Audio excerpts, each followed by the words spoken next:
What is a car? A car is a chip with wheels. What's a shoe? A shoe is a chip with heels. So as you bridge the digital and the physical, those traditional boundaries are all fast disappearing. So what's left for the company? Well, I think most of you say we have relationships with our customers, particularly in the B2B world. In a B2C perspective, you might have thought you own the customer, but I have bad news for you. You don't own the customer. The customer will happily go somewhere else. The good news for you is you can happily catch the customer from somewhere else, as I showed you with the Best Buy example. All right. Second thing, of course, is nobody knows the product better than you do yourself. Right? Wrong, of course. Google knows way more about your product than you do. All the people who share stuff about your product, much more than you do. So there goes the product. What's left? The B word, brand. But by the same token, if you think about it, we have moved from a controlled production for the masses by those PR departments. Amazon fired its marketing department in 2003 totally, to an uncontrolled production by the masses. In some way, this arrow has reversed. It's no longer you talking to the customers, but it's the customers talking to you, and through that, to other customers. So what can you do?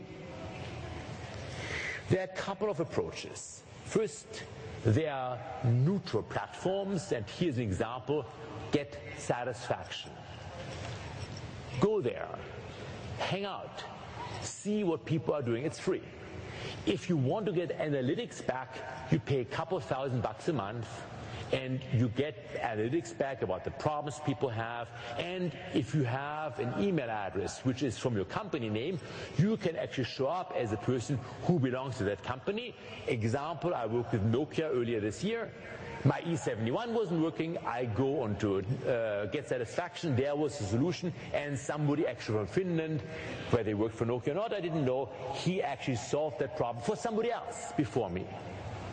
It's not pushing people to the call center in India because it's cheaper, but it's having people solve each other's problem, and every now and then you can interfere.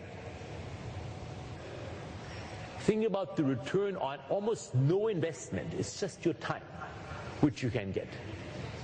In Japan, many companies have as a rule by now that people above 50 have to sit down for an hour a week with somebody under 25 and just get reverse tutoring, learning from that guy how he sees the world. Again, almost no investment, an hour of your time, but you learn so much. I always use my students for that. So I asked my students last quarter, what was the biggest surprise you had on any social network in your life? And the 100+ students consistently said it was that we now can reconnect with anybody we have ever met before. So it's no longer the generation of 10, 20 years of digital natives with digital nomads, but it's every 5 years, and in China, every 3 years, that a new generation gets born. How do you learn about it? From the people who are in that generation. Not listening to somebody like me in the 40s, almost 50, but hang out with the kids. If you remember one thing from this talk, then I wanted to be the following. I want it to be that this pyramid, ladies and gentlemen, where you used to be on top, has turned upside down.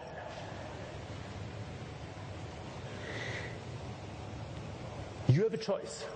You can play in that game, or you cannot play in that game. But the game is happening. People are talking about your stuff. And by putting your head in the sand, nothing can be gained. So actually, you don't really have the choice.